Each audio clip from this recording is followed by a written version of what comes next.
Hey, welcome to the Mostly Skateboarding podcast. I'm your host, Templeton Elliott, and I'm joined this week by Patrick Kigongo and Jason from Frozen and Carbonite to talk about the parkification of street spots. The famed West LA Courthouse just got a second skate-specific facelift with the addition of a kinked handrail, some hubbas, and a Eurogap. Patrick was there to take it all in and to talk to the folks making it happen.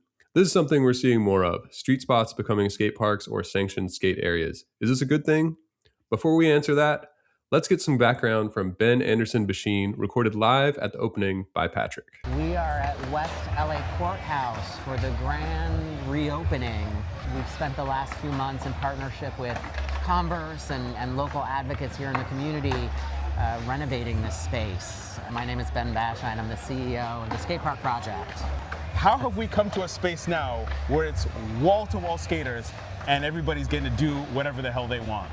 You know, the Skatepark project, formerly famously the Tony Hawk Foundation, we've been around for 25 years building free, safe, accessible skate parks.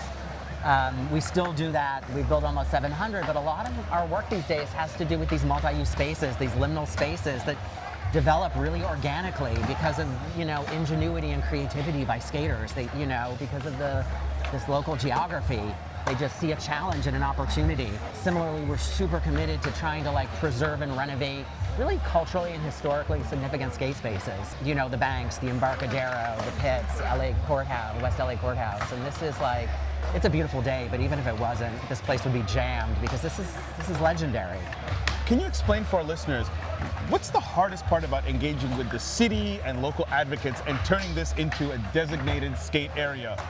For sure. I mean, first of all, we're standing on the shoulders of Alec Beck from TSP and other local advocates who've been working on getting this site sort of accessible to skaters for years and years and years. And there've been a couple iterations, and most recently, I think a lot of people know, this whole thing was going to be torn down. And I think that was really disappointing for a lot of skaters and a lot of Angelenos, and for a whole host of political and economic reasons, that's not happening. And as soon as we heard that plan had kind of been scuttled, we jumped in, and fortunately, Converse got the vision. I think it's a very different world than it was maybe when we grew up skating, than it was honestly probably before the Olympics. Before we turned up in the Olympics, and there's just a lot more receptivity now. We've had tremendous support from the local council member and local community-based groups who recognize that this can be that crucial third space for people between work and home or school and home, where they can build community and resilience and creativity and find their friends and find themselves. And so they've really been champions for preserving this. Skatepark Project, formerly Tony Hawk Foundation, has been building skate parks for 25 years. What do you think has changed the most in terms of skating and skate culture with the normalization of skate parks? I think a couple things have happened. One, skateboarding has just eaten the culture. Especially among younger folks, everybody, they skate, and if they don't, they've at least been on a skateboard, and they're probably wearing the clothes and listening to the music and participating in the culture. It's become more legitimate, it's become more accepted and recognized, and I think also we think about what a skate park is very differently. We've had our hand in almost 700, but by our count, there's more than 5,000 across the country, and some of them are poured in place concrete, 12,000 square feet with bowls, and some of them are skatable objects, and some of them are a slappy spot with a rail and a curve, and I think there's much more recognition that it doesn't have to look like or be one thing. It can be, we've done some of that work. We worked with Alexis Sablone in New Jersey to do candy cords, which is crazy colored skatable objects. Shout out to Montclair, New Jersey. Yes. And last year we worked with them on UN Plaza, turning that into a skatable space and then installing skatable objects and features. And this is very much, just an extension of that. A skate space can be so many things, and we're all wheels at this point, whether it's wheelchair CMX or inline skating or quad skating. We just want to see people out moving their bodies and participating in board sports. What do you think is coming next in terms of skate park design? For us, it's accessibility. It's ride-on elements for wheelchairs. It's elements that are designed with vision-impaired skaters in mind. There's a huge community non-traditional skaters and there's so many amazing features. Now, we just did a park last year in Watts that we've been activating with Concrete Queens, which is an amazing local organization, and it was designed with California Skateparks, who hooked us up here, with accessible features for people with disabilities in mind. And it's a really special spot. So what about the criticisms that, this is somebody else's language but not mine, that skateboarders like artists are the shock troops of gentrification, that we are the first ones to come in to transform a space or a neighborhood and make it safe for somebody to come in and build some expensive condos and some coffee shops? I mean, that definitely happens. Unfortunately, anytime creative people come in, anytime people bring commerce, but I think we can also be intentional in the way we do it. I'll give you an example. We have been leaning in hard on the renovation and reopening of the Brooklyn Banks. Ooh, yes. And one of the things that I love about that, in partnership with a local organization called Gotham Park, one of the things I love about that, it's nestled in between housing projects that aren't going anywhere. This isn't going to be the west side of Manhattan where it turns into a big mall, because there just isn't the real estate opportunity to do that. It's always going to be a home for low-income people, for recent immigrants. It's always going to be a place that's accessible for those folks. I think that's really important, that we also bring skate to people that way as well. All right, so last question for you. What's a dream spot that TSP would like to resurrect or renovate? The pits. Ooh. Stay tuned. Oh, is this a hint? Or is this, I'm manifesting, I'm putting it out into the universe. Okay. LA is happening. Patrick, thanks for going out in the field to cover this event. Stay tuned for more interviews at the end of this episode. Back to our original question. Is the parkification of street spots a good thing, Patrick? Define good. I'm not trying to deflect, but I think we are now going to have to start shifting the vernacular. By the way, I can't take credit for that. It was my wife who prompted me to come up with that phrase in discussion, because usually when we have dinner before recording the pod, I'll let her know, hey, this is what we're going to be talking about. We'll sometimes exchange ideas. Anyway, back to the lecture at hand. We're seeing this happen more and more and more. Hôtel de Ville in Lyon, all of the work that's gone into turning the banks into a skate spot. UN Plaza in San Francisco. This is going to keep happening. But to your specific question, I think it's good for the kids. It's really, really good for the kids. It's great to have a place that you can go and skate uninterrupted. On the other hand, I think we need to provide some historical context for our listeners who are not familiar with the West LA Courthouse, aka the Santa Monica Courthouse. It's only named Santa Monica because it's off Santa Monica Boulevard. It is nowhere near City of Santa Monica is several blocks to the west. Besides the point, there used to be a courthouse right there, and around the corner is a police station for West LA, and there's outflow parking for the police station right behind the spot. It wasn't just a bust, it was a perpetual bust. The stuff that you see in the mid-90s chocolate videos, in 20-shot sequence, in Trilogy, that was footage that was gathered in the margins, right? Some days it was a bust, some days it wasn't.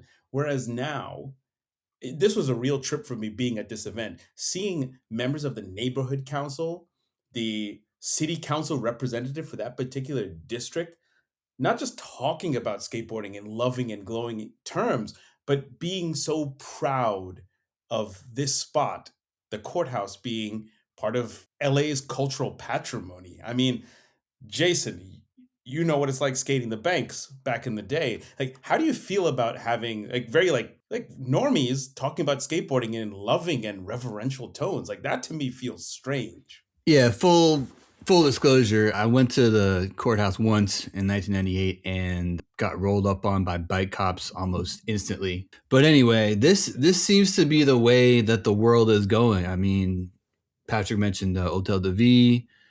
In Brazil, there was the Val de Anhangabaú. Hopefully I said that right, in Sao Paulo. That's that famous tiered ledge spot. Yep. Down there. It was demolished in 2019, I think. And, they rebuilt it with, more skatable elements like banks and shit. But a couple things. First off, with normies being down for skating, I think this is just symptomatic of skateboarding getting older. When we started, it was only like street skating, at least, was only like 10 years old. Now the people who were, kids back then, or teens, whatever, they're middle-aged. They're in the positions where they're on city councils and neighborhood councils and what have you. And yeah, they are down for skating, it seems. But in all these cases, all these spots, like, the courthouse, Hotel de Ville, whatever, the common thread is skaters have to navigate these organizations, these bureaucracies, like city council, city government, neighborhood organizations, whatever, what have you. So that's new. Well, it's not that new because skaters have been trying to get parks built since forever. But for this parkification thing of spots, it is a new way of thinking. Yeah, it's a new way of thinking. Like, oh, these are spots, but they're not parks. It's like a new third thing that's appeared and appears to be gaining popularity. Yeah, and I think in America, people aren't comfortable with sharing space. It's like, no, basketball's over there, baseball's over here. This stage is only for performances. 90% of the time it's empty because we only do performances there.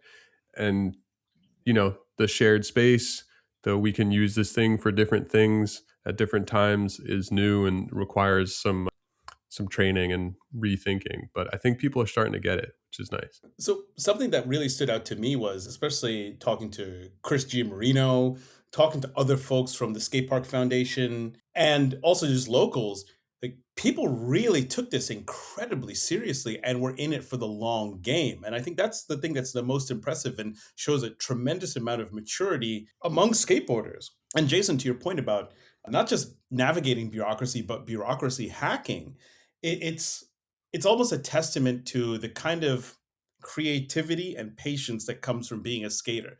You keep trying things until eventually you find your way.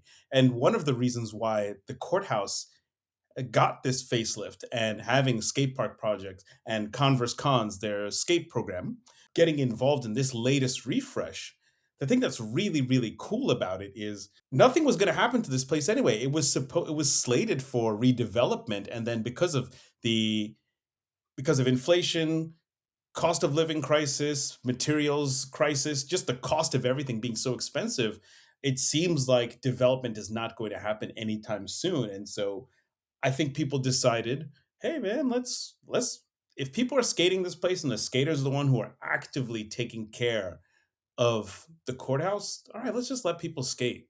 Fine. Like, just cool. Because it's not near anything. And it's better to give it to the skaters than to cordon it off for everybody, and it's just a dead zone, or it's a place where worse people than skaters are going to hang out. So we can activate that space and make it inviting for more people. So, question for both of you then. How do you make this happen in places that are not LA, SF, Malmo, places that may not have the type of public-private or skateboarder political coalition? Like, how do you encourage people to go and work with their cities about legalizing a skate spot? Because admittedly, this shit is really, really hard. Yeah, it's hard and it takes a lot of time, I think, is the thing. Like, years and years and years, like, you're not going to ask for a spot and get it next week. For me, like, I've been in touch with my local Parks and Rec people, and I just send them links to stuff that makes my case. I send them the Taj Hansen talks. I'll probably send them some information about this soon, and just kind of be chirping in their ear constantly and asking, like, is there a project where we could, try this out? What's coming up? And then in my experience, they're pretty receptive, and they're like, hey, there's a meeting coming up soon. Make sure you're there to voice your opinion. There's this project coming up. Maybe we could try it there. So if you just keep trying, you'll find a way, I think. Yeah, I think it depends on the place, like a case by case basis type of thing. Like out here in Richmond or suburban Richmond, like we just got a park, which is like 20 miles away out by the airport, like last year or 2 years ago. And it's like, it's a traditional park. It's pretty good for what a park is, but it's not like a spot. There are no spots here anyway. So like, I don't even know how we would do that because there's no spots to parkify. But maybe in the city that could be doable. There's a couple of spots there. I don't know. But yeah, I think it just depends on the government. This is how we were talking a couple weeks ago about skating is political, especially with this shit. Like you got to navigate all, city government, the mayor, all this shit just to get a place to skate. But if you do get a place to skate, that's good, and you can skate there, no worries. You're not getting kicked out. It would be pretty tight. I would argue that engaging with the city government and the mayor's office, or the city council is going to be the easiest part of this process because those people are guided by rules of public engagement.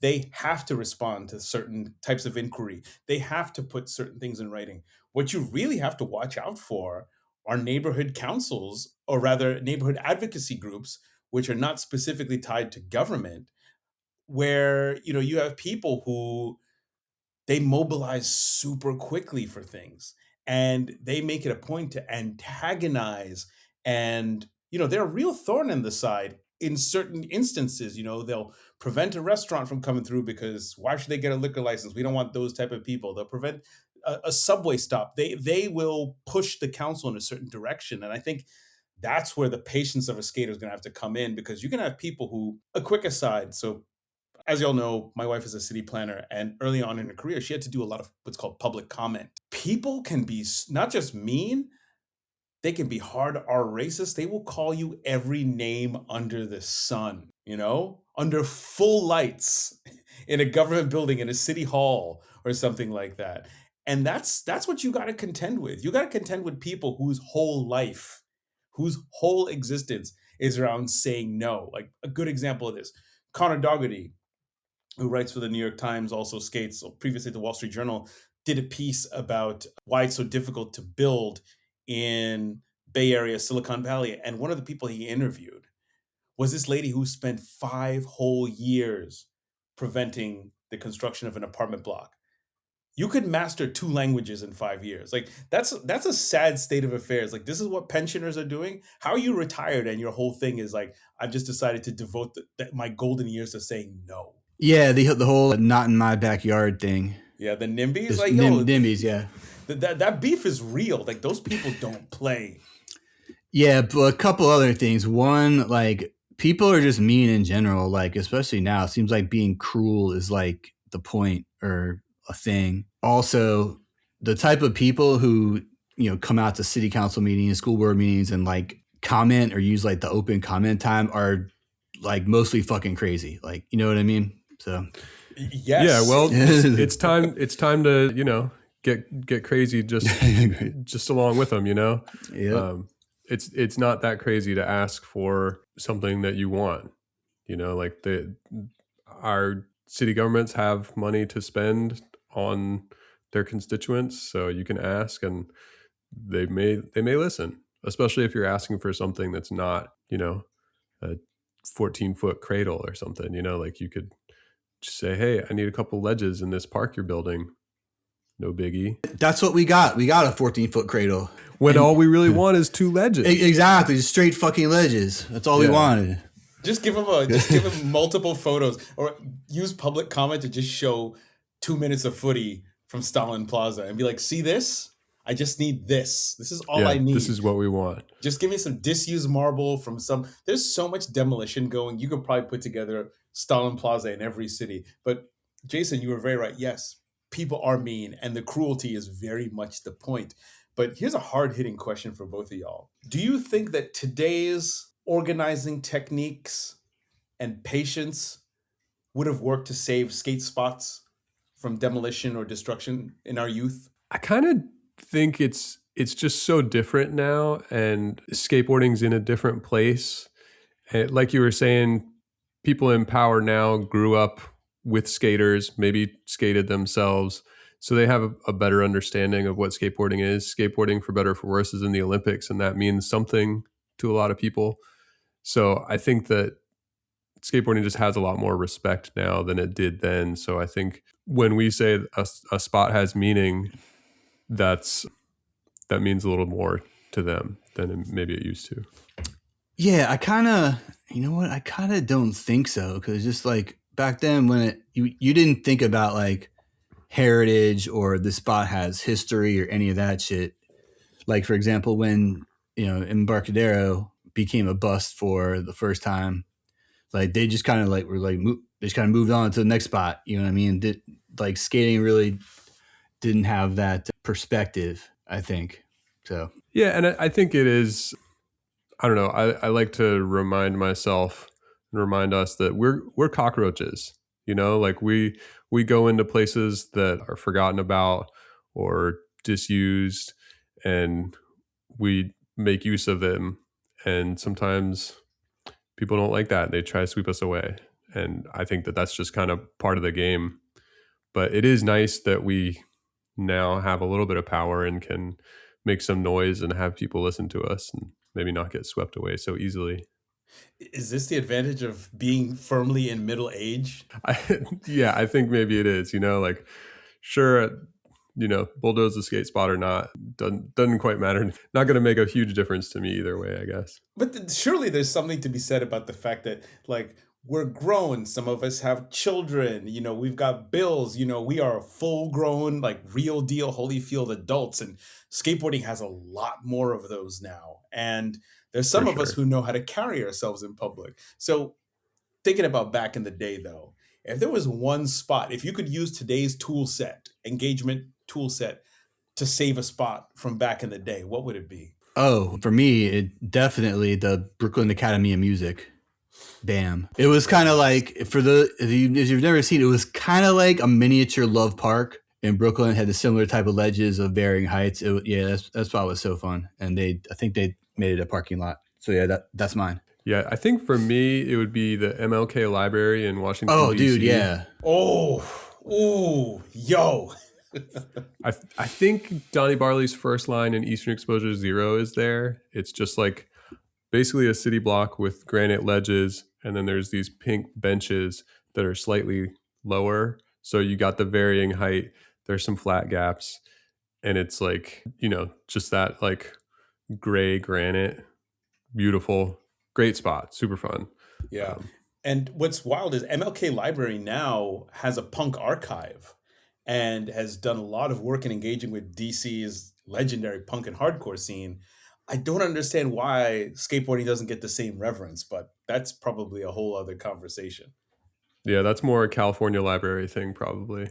Yeah. Although, shout out to my alma mater, University of Maryland, John Davis, formerly of the band Corm and later Q Not You. He is the curator for the DC Punk archive at the Clarice Smith Performing Arts Center at University of Maryland. So shout out to John. He just put out a book. For me, Love Park. Love Park, Love Park. Like, I can't believe DC Shoes came through with a whole plan and said, like, we will give you cash money. They were at their imperial peak, and the city of Philadelphia said, nah, we're good. Yeah, $1 million. That was $1 million in early 2000s money. Yo. Yeah, and that's interesting because I think that's basically what happened with the West LA Courthouse. Like Nike came through with some money and said, we'll support this.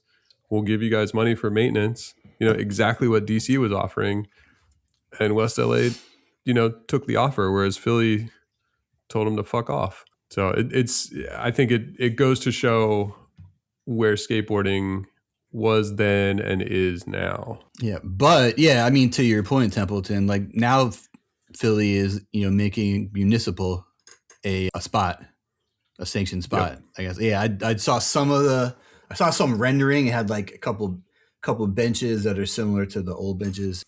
Looks pretty cool. Yeah, it'll be interesting. It'll be interesting to see how communities use that space, like skate communities. Like will the Sabotage crew localize that place the way that they localize Muni?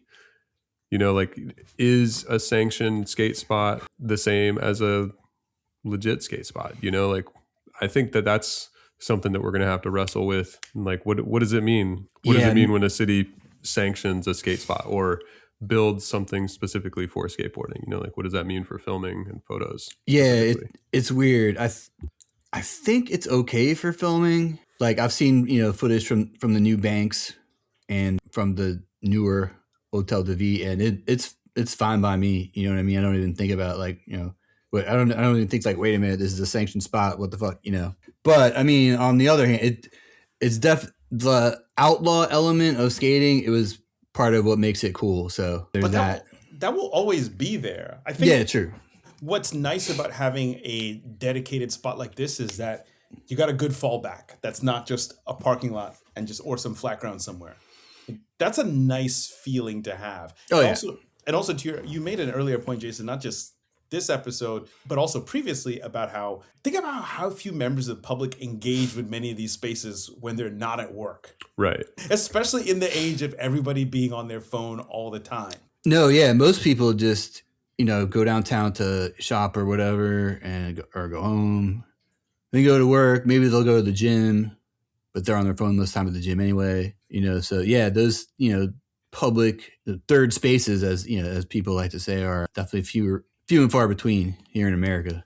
Yeah, I think downtowns don't have a lot pulling people in, and having a skate space can do that and can show people that downtown is not a scary place. If, kids with skateboards can go out there and have fun. One of the questions that I put in our prep doc was, what's lost when a spot becomes a park? Ooh, outlaw factor, just like Jason said. The outlaw factor is the thing that drew many of us to skating. It's the idea that you're doing something that you're not supposed to, whether it's defying your parents, the owners of that property, or straight up the law. But I think what's more challenging now is that there's a lot more risk with that. And something I noticed at the courthouse was there are a lot of families out. And I think it's a good thing when people are able to bring their kids around, because if they can bring their kids around to the courthouse, hopefully that means that they can let those kids go to the courthouse by themselves, because that children being allowed to have a sense of independence and being able to find themselves and spend time in a third space that's basically a place that's not home or school or work is really important, not just for their development, but also for their sense of self, and also gives them some cool stories. So, hopefully there's going to be some parents who will say, when their kid asks, we're going to go skate at the courthouse, the parents will be like, yes. And from there, they might go skate some other spots in the neighborhood. And hopefully cool things happen. But I think I like that idea of building trust. I like that idea of those spots building trust and allowing people to, the saying, like, everyone's like, oh, you got to get out there and touch grass. Well, touch some concrete. Yeah. Yeah. Oh, Patrick, real quick side note. Did they change like the ledges at the courthouse, the ones that were previously inside the blue metal? Like, did they do anything new to them? Just repaint, like fresh coats of paint. Yeah, fresh coats of paint, fresh murals, patched up some of the concrete, reinforced some of the DIY stuff that's been built over time, added the Eurogap, the hubbas, and the kinked rail, obviously. But yeah, for the original ledges that were there, they just give them like fresh coat of paint and clean the place up nice, because that sort of thing matters. And I think also involving local artists. I mean, my goodness, think about like muralists, right? Because on the actual courthouse itself, the steps where, remember, you'd always see stuff from the chocolate videos or 4-on-1s like Costin or whoever's skating those. Like, that's become a graffiti spot. Right? Makes sense. Yeah, that's become a graffiti spot. Whereas the walls of the courthouse, everything, the skate spot, beautiful murals by local artists, all of whom were given accolades by the city, which I think was really nice.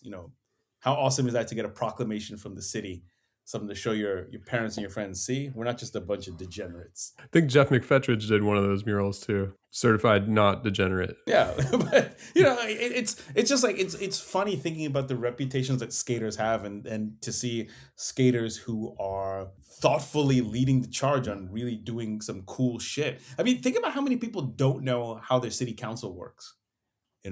They'll complain, for weeks, months, years on end about like, why is this, two-way stop? Why can't we get a stop sign put in? Like, that's within the realm of possibility for you, homie. Right.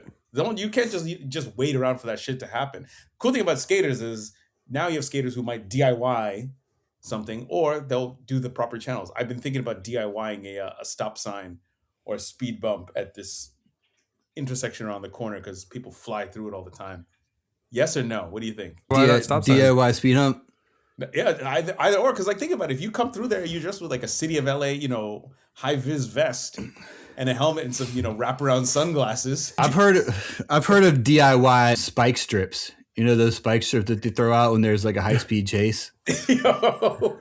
That's a little extreme, maybe. Yeah, it's kind of extreme. Yeah, but what's more extreme? Them having to pay for getting 4 new tires, or having to go to court because they killed someone because they were driving too fast in their big ass car. Yeah, I mean, in America, killing somebody with your car is not that big a deal, it seems, in the eyes of the court. Anyway. No, there's some wild shit. That is a whole other conversation. But yeah. Yeah. Let's not get into that. But think about the.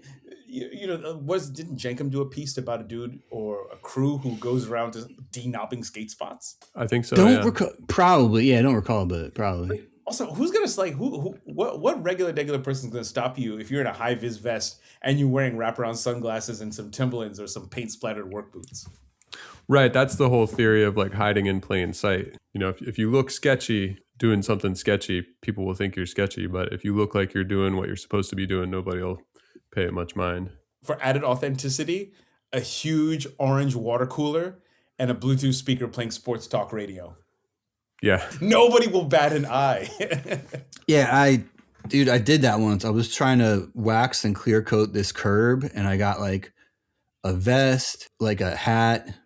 I mean, like a construction helmet, bunch of shit. But I don't know. And I started doing the thing, but then I got sketched out because some guy came by and was like looking at me and stuff. You should have been like, "Hey, you got a problem or something?" Yeah, you just gotta roll with confidence with the rubber. Yeah. That's all. But back to the whole like, does the footage count thing? It's gonna be interesting to see how like the street skating zealots, like the sabotages of the world, like the Josh Stewarts of the world, how they interact with these spots. Yeah, I think it's really gonna be kind of a spot by spot basis. Yeah, and what the vibe is, because there's like a spot in Malmo that's always been welcoming to skateboarding, and like benches are there for skating. And to me, it's just a street spot because I think the vibe is right. But is that place? There's like a fountain in the middle or something. There's like a stage with a little flat gap in the middle. Yeah, I think it's in Malmö, Sweden, right?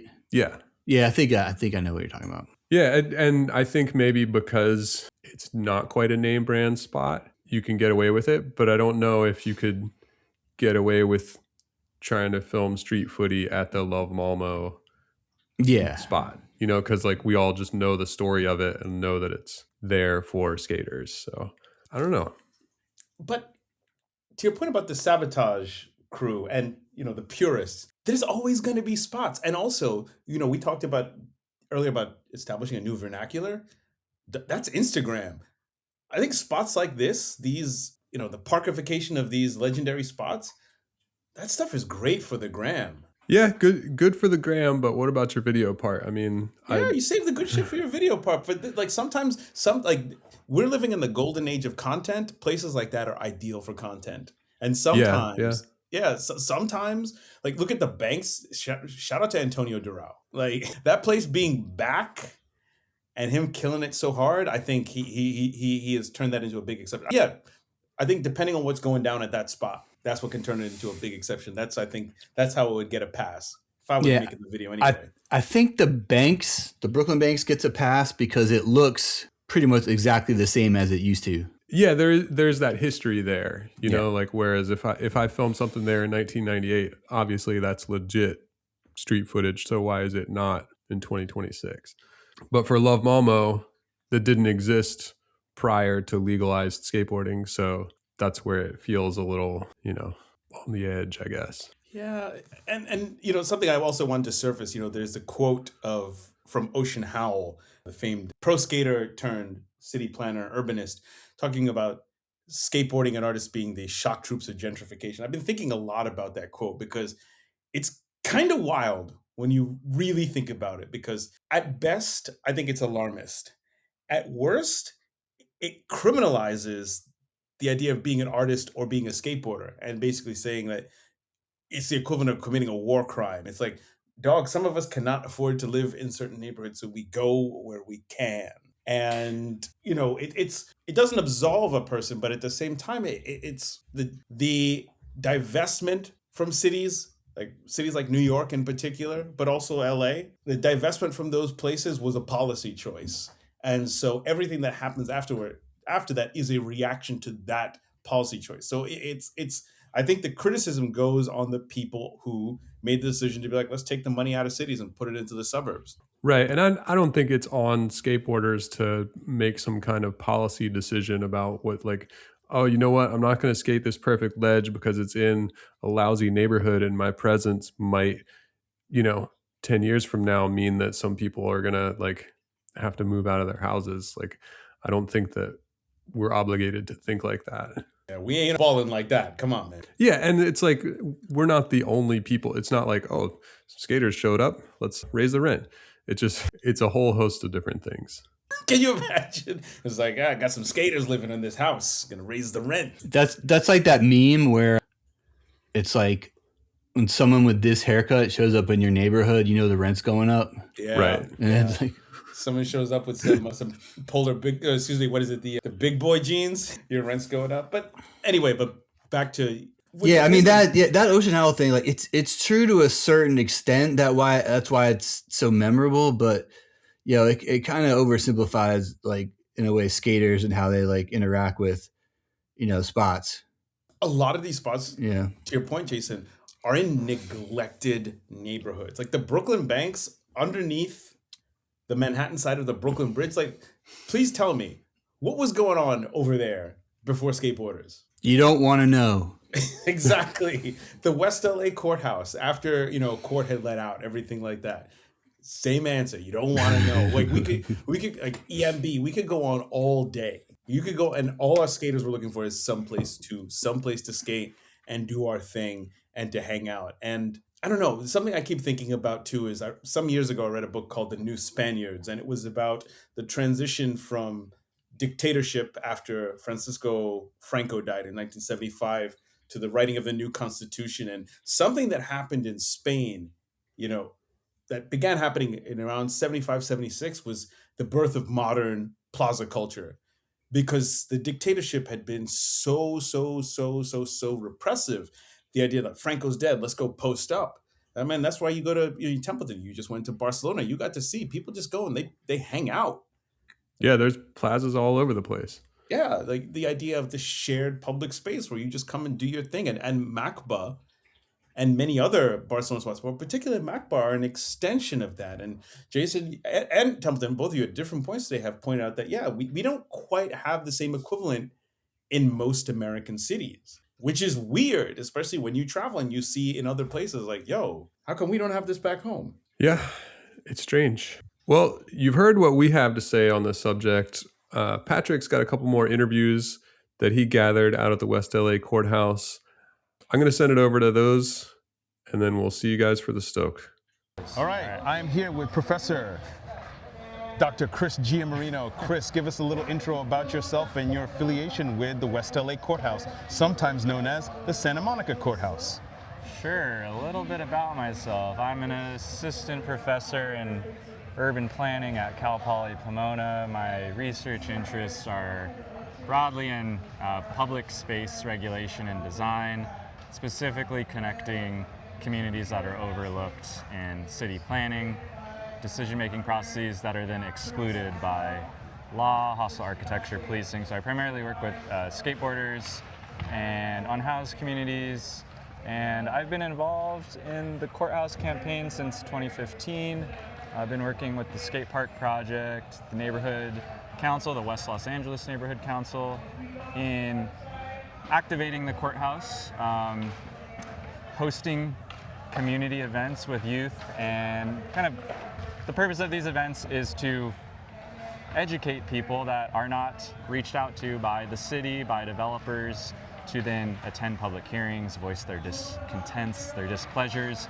I think I could continue from there. In city planning broadly, guiding the future urban developments in a unified way over the course of a city's landscape.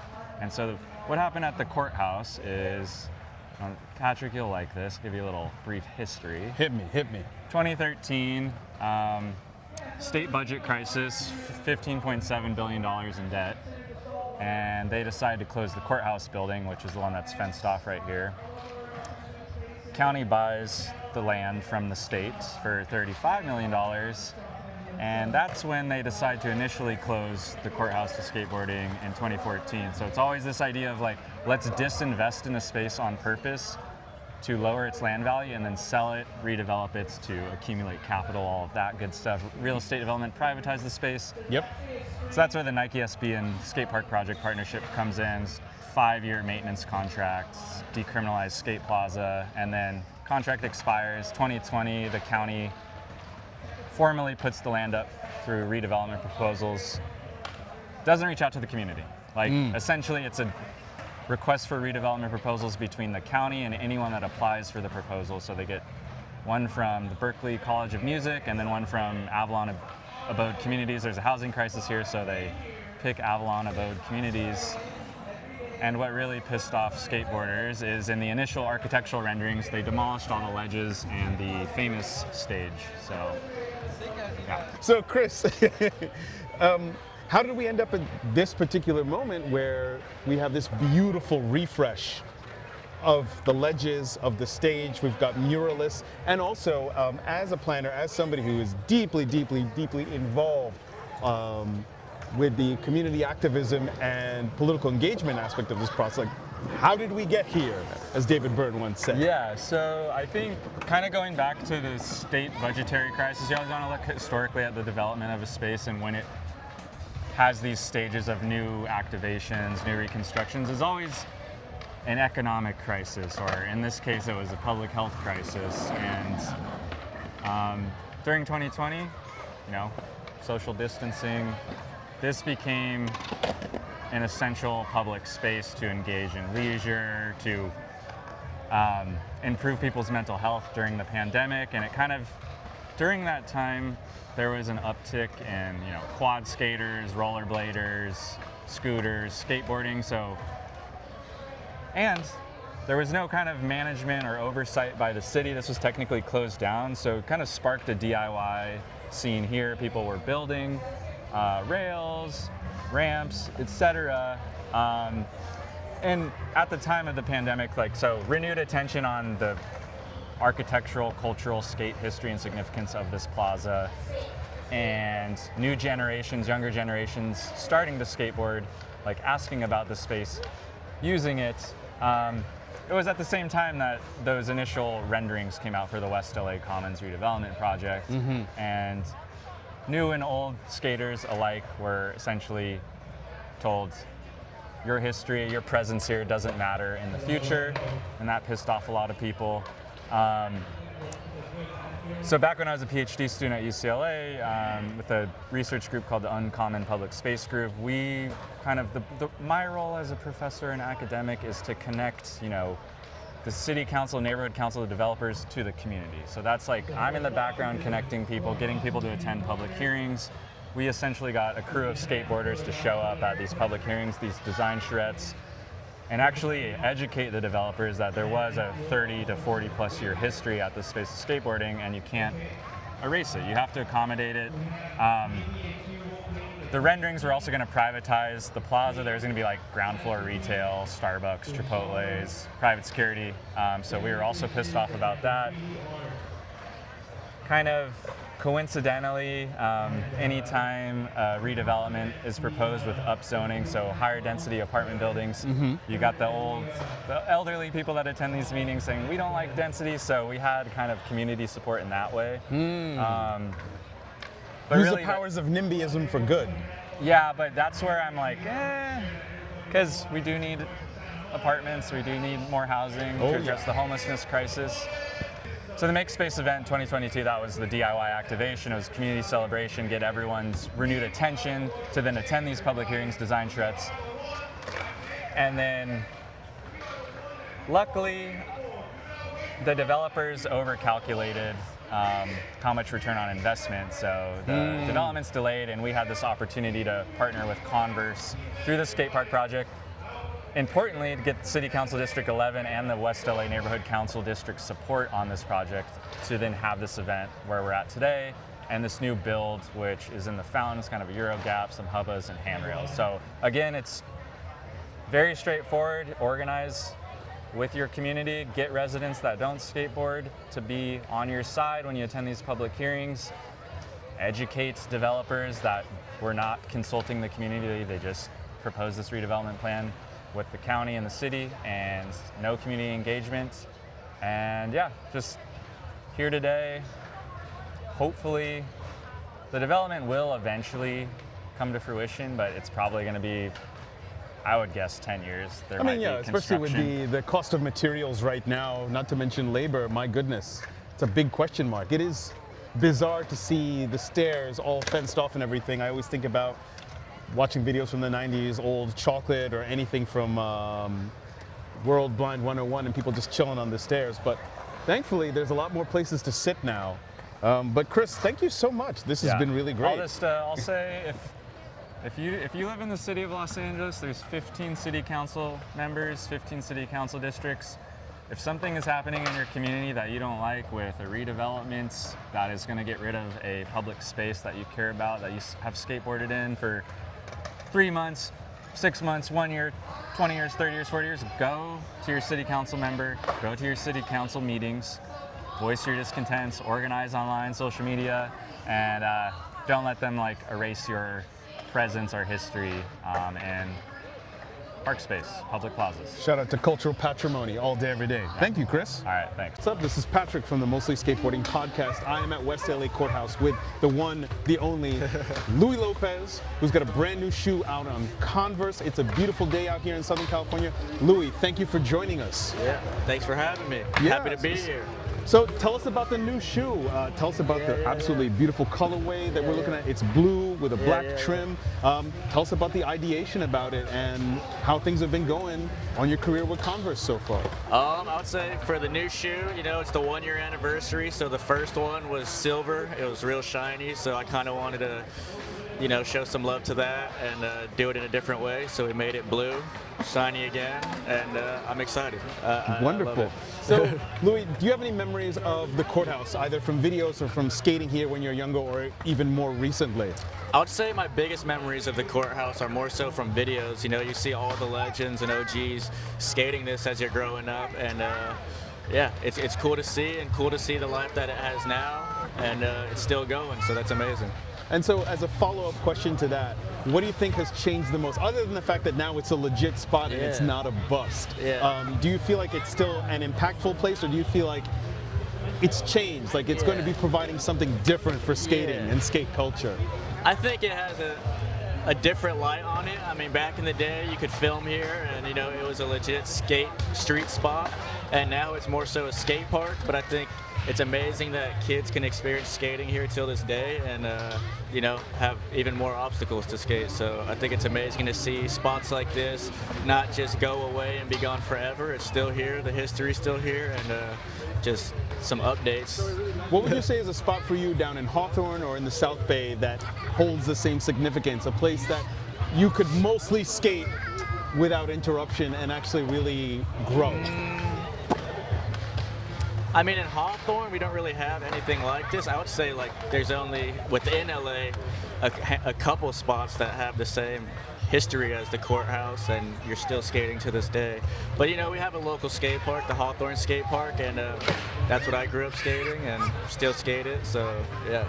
Yeah, I actually had caught up with a recent interview with you where you had done a giveaway during the holidays, which is super, super awesome. And today is really about not only being a part of the community engagement with skateboarding, but also giving back. What kind of advice or insight do you have for people who want to get involved, either with building a skate park or finding a way to, I don't know, give out some gear, give out some shoes and things like that? I think, you know, you can help. You can do things, anyone can do things, give back in some sort of way, you know, make someone smile. It's that simple, you know. It's just like, I enjoy the feeling of making others people's days, and even just having a simple conversation with someone could go such a long way, because I know it did for me when I was a kid. So it's just, you know, you find different ways to give back and make people happy in ways that you can. Wonderful. And another question for you. 3 of the 4 of us, actually I think all of us on the Mostly Skateboarding pod are super into biking. Recently saw that you've gotten into biking as well. Are you into trail riding? Yeah. Do you have a road bike? Like, what's the game? What have you been pushing these days? I've mostly been riding gravel bikes, and I just enjoy going into the mountains and riding trails with my friends and just having a good time. Really just like kind of getting out of the city and just getting a breath of fresh air, going on an adventure. It's actually LA when you see it from the perspective of like the mountains. You kind of have a different love for it because we have so much here. We have the beach and the mountains just right there. So it really put a new perspective for me, and I love LA that much more for that. I'm more of a road bike dude. I really love the fact that we've invested so much money and infrastructure into not just bike lanes, but protected bike lanes, which is really dope. You've also, obviously, as a sponsored skater, you've been traveling for a very, very long time. Yeah. When you're not in LA, when you're not in Hawthorne, what's your favorite place in America and outside of the States to skate? Yeah. I would say I really enjoy going out to the East Coast and experiencing that because it's just, different in its own ways than California, which are cool to get into sometimes when you want to switch up the scene. And then, anywhere in Europe's amazing. So I love going out to Copenhagen. That's always nice. And yeah. Shout out to ShePH. Yeah. All right, so final question for you. What do you got lined up for 2026? 2026, really I'm just trying to stay healthy, film as much as possible, and just try to keep progressing on the board. That's my main thing, is just I just want to keep learning and try to keep just keep learning. Awesome. Well, Louis, thank you so much, and keep up the excellent work. Thank and you. Congratulations once again. Thank you, appreciate it. Patrick, stoked on these interviews you did. Thank you so much. Listeners, let us know what you think of them. I'd be stoked to do more, which brings us to the part of our show where we talk about what we're stoked on. Jason, what are you stoked on this week? Stoked on Venture Trucks out of San Francisco, California. Stoked on the movie Colombiana with Zoe Saldana from 2011, I think. Stoked on the Phil Shao documentary over on the Thrasher YouTube. Incredible, fucking ripper. And, it wouldn't be the Mostly Skateboarding podcast if we didn't talk about pants at some point. And stoked on the Silac sweatpants that Josh Kalis just dropped. That's his brand. They're pretty dope. They're a little more fitted and tapered than the last run that came out like a year ago. Plus, this was a pleasant surprise. They came with a little lint brush, which was kind of cool. Patrick, what are you stoked on this week? Well, this week I am stoked on Spitfire wheels because I finally set up a fresh complete that I got to break in this weekend before the rain. I've been listening to Fleetwood Mac's Greatest Hits, the one with the green cover from the 80s. What a band. And I have like a love-hate relationship with them, but I don't know. I guess something clicked in my mind and I said, let me run back to that. Speaking of running, I went and got fitted for some new running shoes for the first time in many years. I am running again. This is a new type of pain, y'all.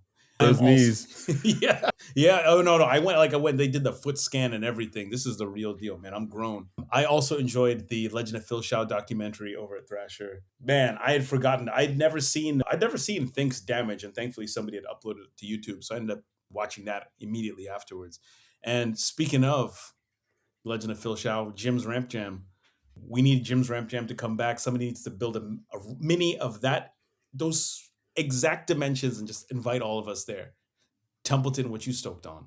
I am stoked on the combination of new board, new wheels, and perfect flat ground at the Born Plaza in Barcelona. Just an incredible feeling. And also a series on Prime called Steel. Binged it in 2 nights. Very good, very intense. Check that out if you've got access. That's it for our show this week. Be sure to check out mostlyskateboarding.net for links to things that we talked about and other show notes. Until next time, you can keep up with us all week online. Patrick, where can the people find you? Y'all can find me lurking on Instagram, and that's about it, under the handle @Kigongo. Jason, where can the people find you on Robert Digital's internets? On Twitter @Carbonite1994, on the Instagram @FrozenCarbonite, and writing stuff for CoreSnacks.com. Templeton, where can the people find you?